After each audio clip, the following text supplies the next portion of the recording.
la arquitecta Lauri Alice Vera con la fotografía como instrumento de registro arquitectónico. Muy buenas noches. Muchas gracias por estar presentes hoy aquí.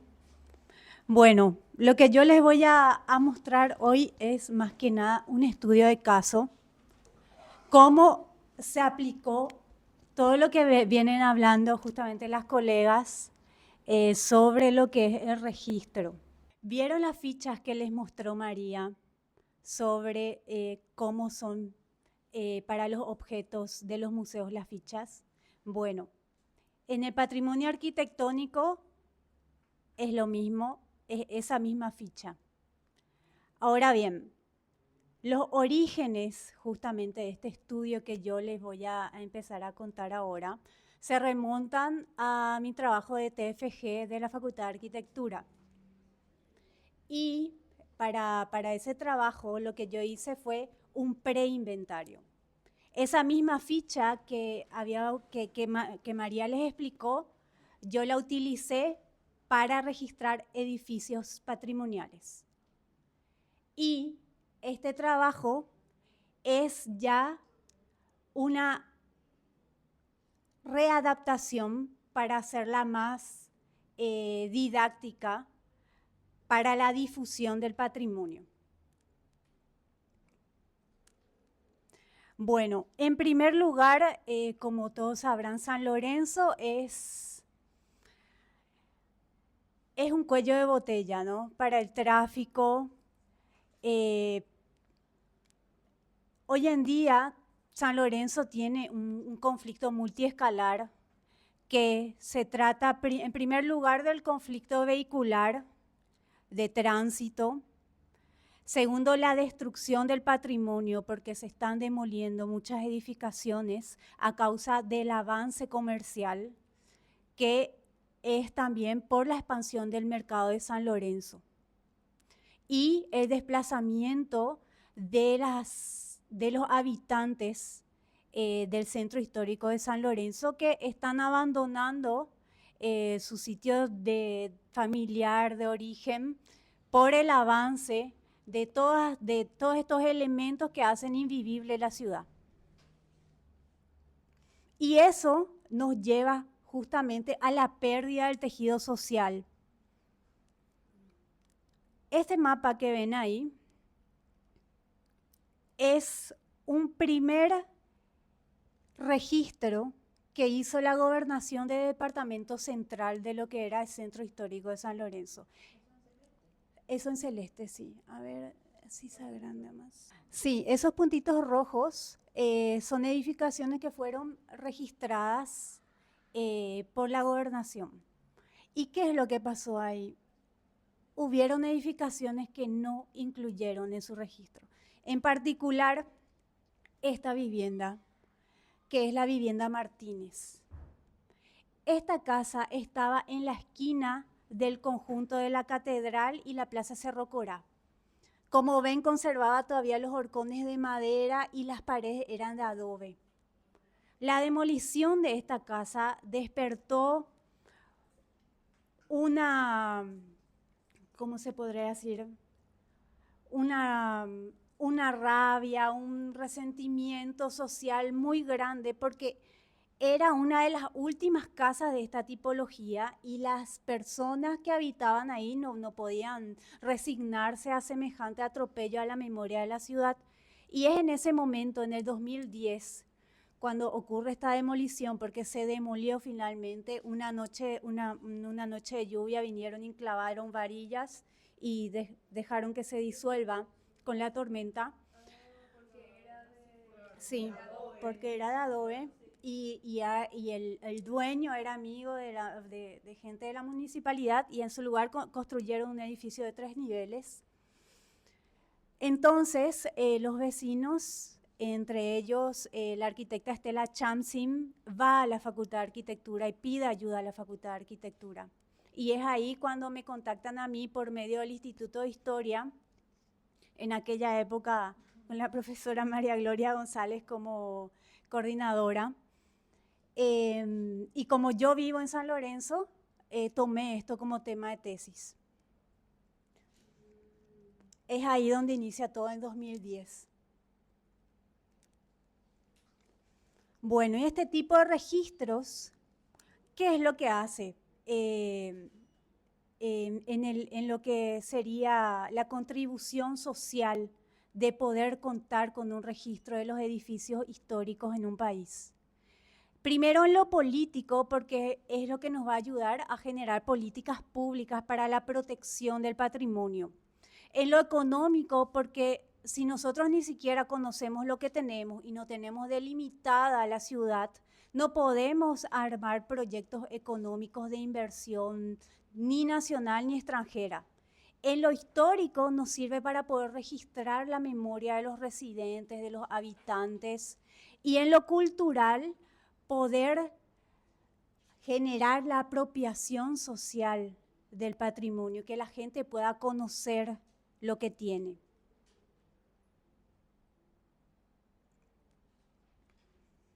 En esta pequeña línea de tiempo, lo que les muestro son los antecedentes de San Lorenzo.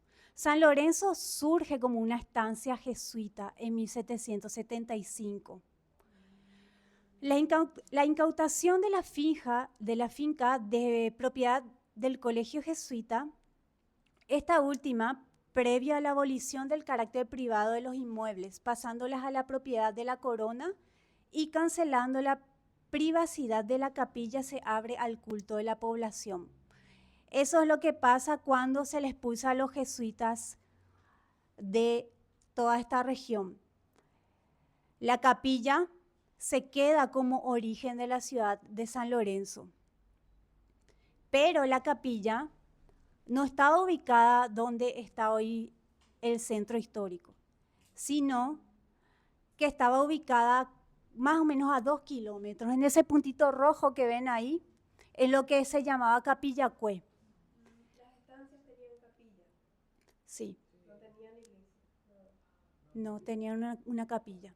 Una capilla con un retablo muy importante también que se perdió en el traslado de la iglesia. Eso que está en amarillo es el centro histórico.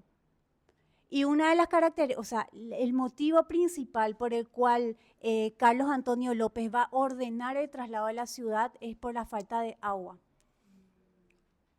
Porque había una naciente, un ucuá, que hoy en día, si ven acá en este mapa, eso que está en el círculo negro es a lo que le llamaban el Ucuapaí.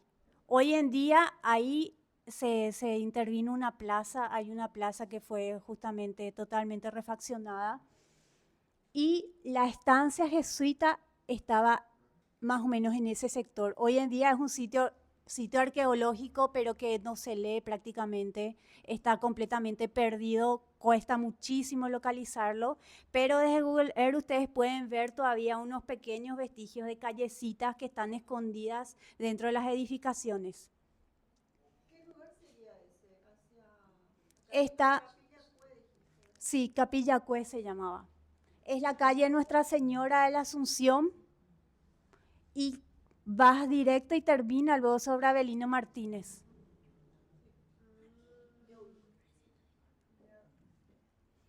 En 1852 se habían iniciado los trabajos de construcción de un nuevo templo de San Lorenzo, mientras la vida del pueblo de San Lorenzo seguía desarrollándose en el valle de Tapuiperú, porque así le llamaban a toda esta región, porque el arroyo San Lorenzo antes se llamaba el arroyo Tapuiperú y toda esta región era conocida como el valle de Tapuiperú.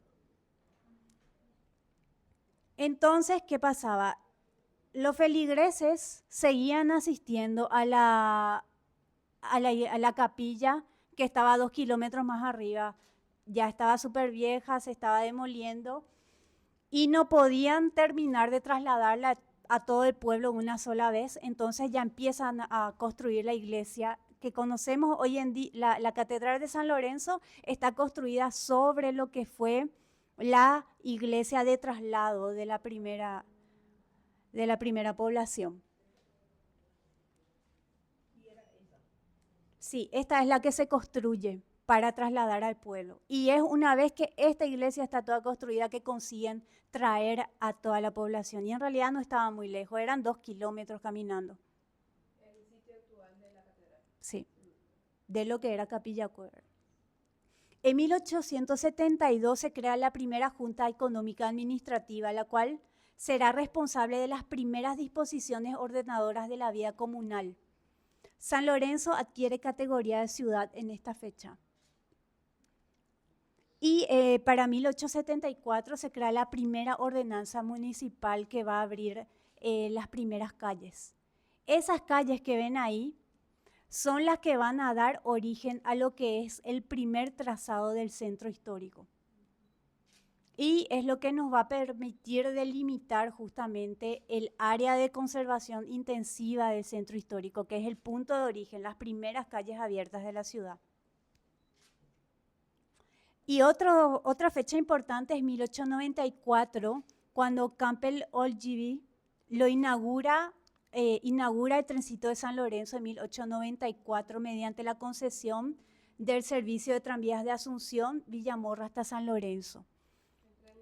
Sí, el trencito del lechero es un evento urbano muy importante en San Lorenzo porque por fin se puede conectar la ciudad con Asunción. Este es un pequeño trazado de lo que era el circuito. Venía por la calle, venía por Eusebio Ayala, lo que sería Eusebio Ayala, y su trazado estaba semiparalelo a lo que es la continuación de la avenida Eusebio Ayala, que va a cruzar por ahí, y va a hacer una curva hasta llegar a la última estación, que es la estación del tren lechero, que es el centro cultural hoy en día.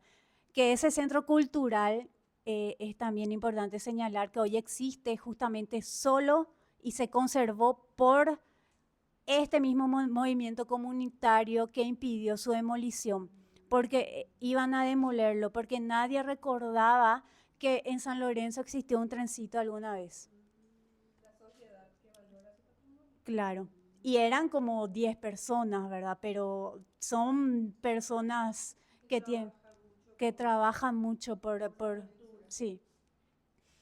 Otro hecho importante es la creación del mercado de San Lorenzo. En 1913, cuando el señor Gregorio Cárcena dona sus propiedades para la construcción de este mercado. Si ustedes se van al mercado de San Lorenzo en medio de todo ese desorden y ese caos y entran adentro, van a poder encontrar edificios antiguos escondidos detrás de toda esa cartelería. Incluso los vestigios, yo me atrevo a decir, pero eso ya habría que hacer una exploración arqueológica, que existe todavía esto adentro.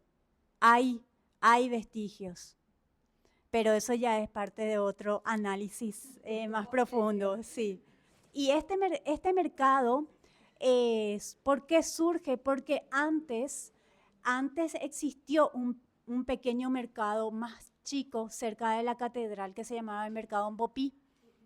Y era un mercado Mbopí porque funcionaba desde las 4 de la mañana y hasta la noche. Entonces, hay toda una historia sobre lo que fue el traslado del actual mercado desde ese mercado Mbopí, porque la gente no quería mudarse, no quería irse hacia ese sector. Y en 1968 se inaugura la Catedral de San Lorenzo. ¿Y qué pasa? Que esta iglesia tuvo más de 50 años de construcción.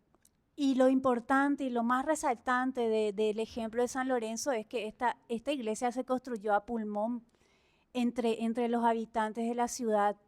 Entre ellos acarreaban en sus carretas las piedras, la arena. Fue el pueblo que construyó este monumento.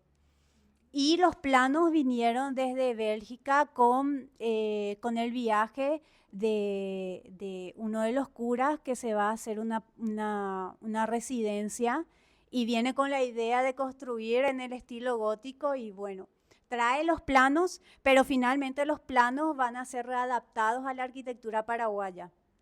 Porque se van a incluir galerías, se van a mover ciertas cosas, o sea, finalmente lo interesante de la Catedral de San Lorenzo es que es una adaptación cultural, contextual de la arquitectura paraguaya, tomando las raíces de un estilo europeo. Bueno, con todos esos datos que acabo de explicarles, se pudo armar una evolución urbana de la ciudad, cómo fue creciendo la ciudad, y esos son los anillos de expansión.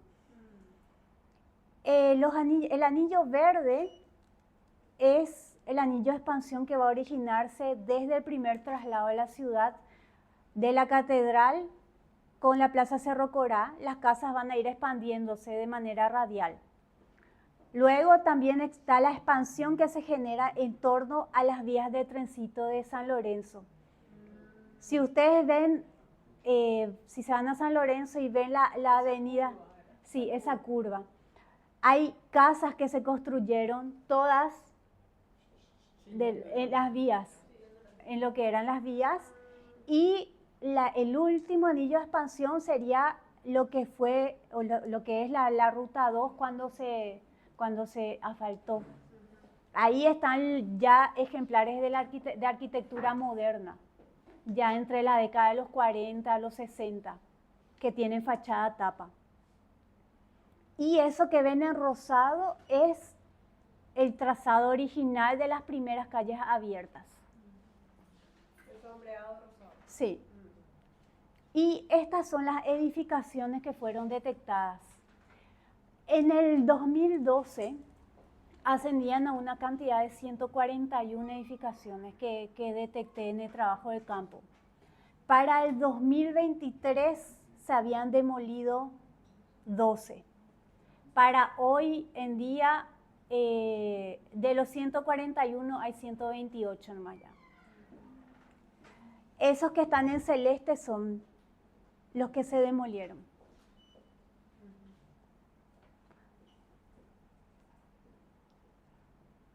Esta es una fotografía de 1940, 1930 más aproximadamente, de uno de los primeros comercios de San Lorenzo, de la familia Fernández Pérez, que era la Casa de los Pobres, que era como un primer supermercado antes de que exista el... Tienda de abarrotes, le decía. Sí. Tienda de abarrotes.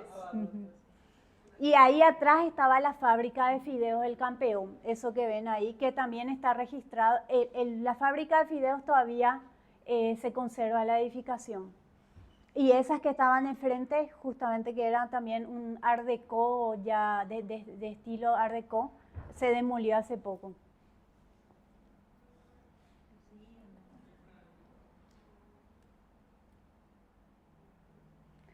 Y esto sería lo que es la ubicación de cada edificación, con las numeraciones que ustedes pueden ir encontrando en el mapa, y con esos números se van al nombre de la vivienda. El nombre de la vivienda corresponde a los habitantes originales, por decirlo así, a los primeros, o a los nombres con los que se le conoce en la comunidad a los lugares. Y con esos números van con el mapa y van a la descripción de la casa, que en realidad esas descripciones están organizadas según entrevistas de casa en casa. O sea, cada casa que fue registrada fue registrada mediante la colaboración de la comunidad. O sea, este libro es el resultado de la comunidad, básicamente, porque son ellos los que proporcionaron la información y es la historia de su familia la que está registrada.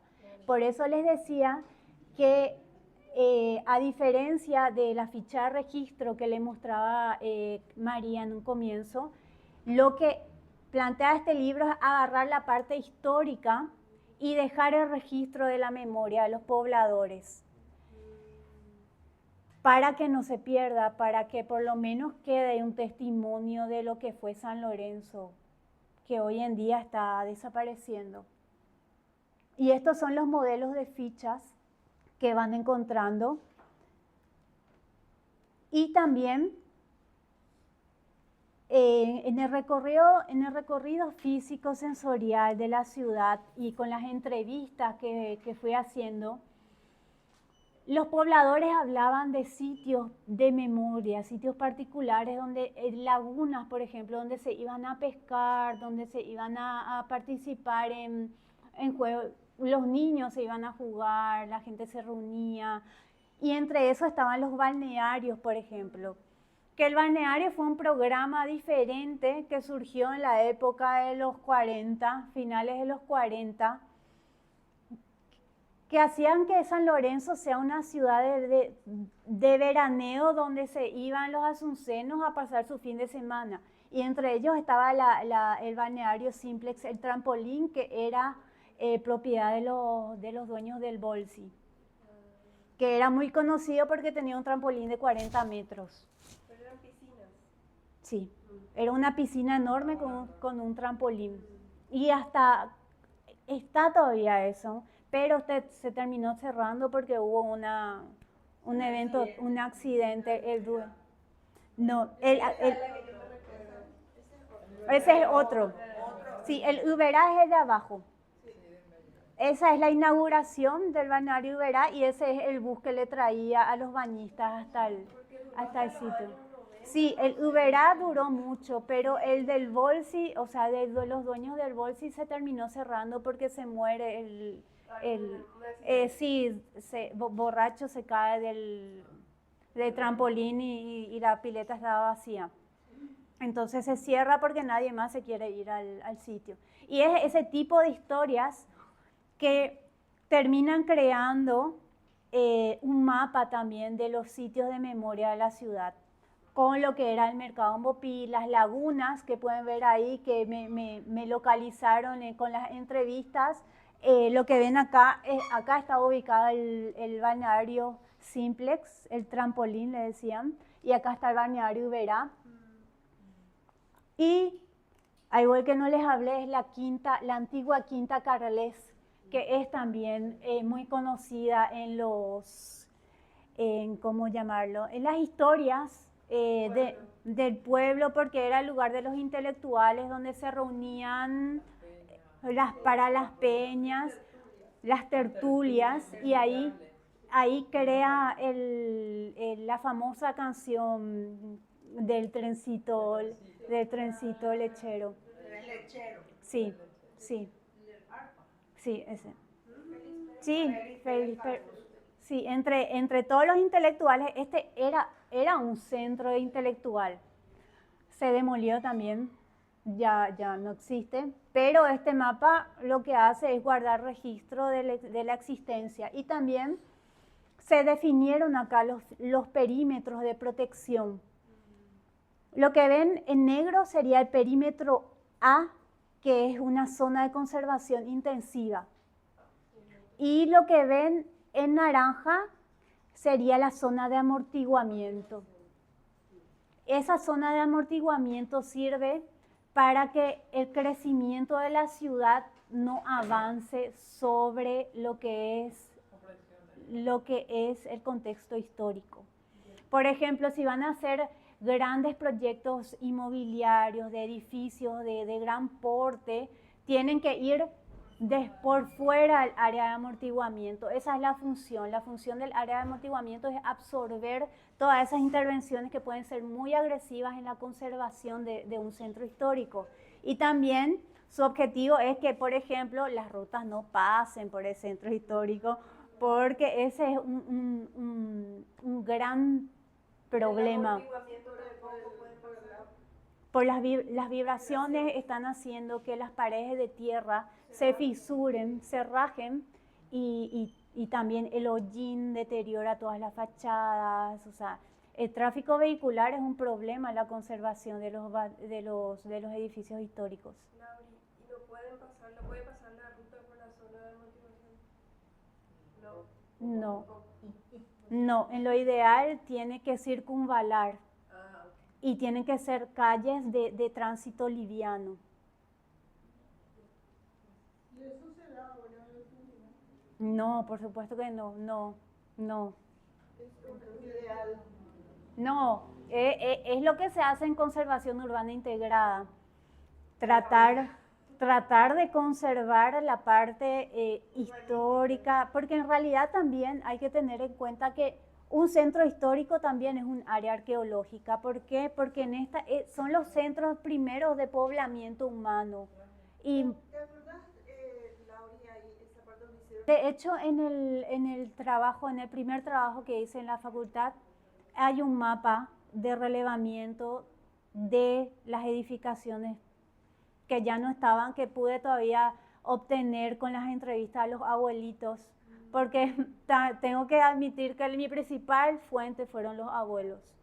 Ellos fueron los que me contaron y existe un mapa de las edificaciones que ellos se acordaban y me marcaron en un mapa que está como registro, ¿verdad?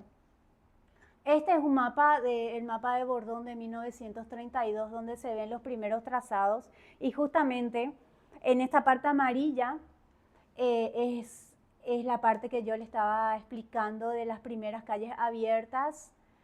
Y este número 10, por ejemplo, la cancha Laguna, con este dato y este mapa de 1932, yo pude cotejar que las entrevistas a las personas era real, estaba documentado que existió una laguna y gracias a esto yo pude ubicar que la laguna estaba acá. Y finalmente está en pleno mercado esto y se secó. O sea, se habrá entubado todo. Porque las nacientes pueden... Para mí que lo que hicieron fue, como ya era cancha laguna en esta época, habrán llenado de tierra la laguna. De basura, probable. Y este trabajo dio lugar a esta resolución por la Secretaría Nacional de Cultura en el 2023 que definió los límites del Centro Histórico de San Lorenzo.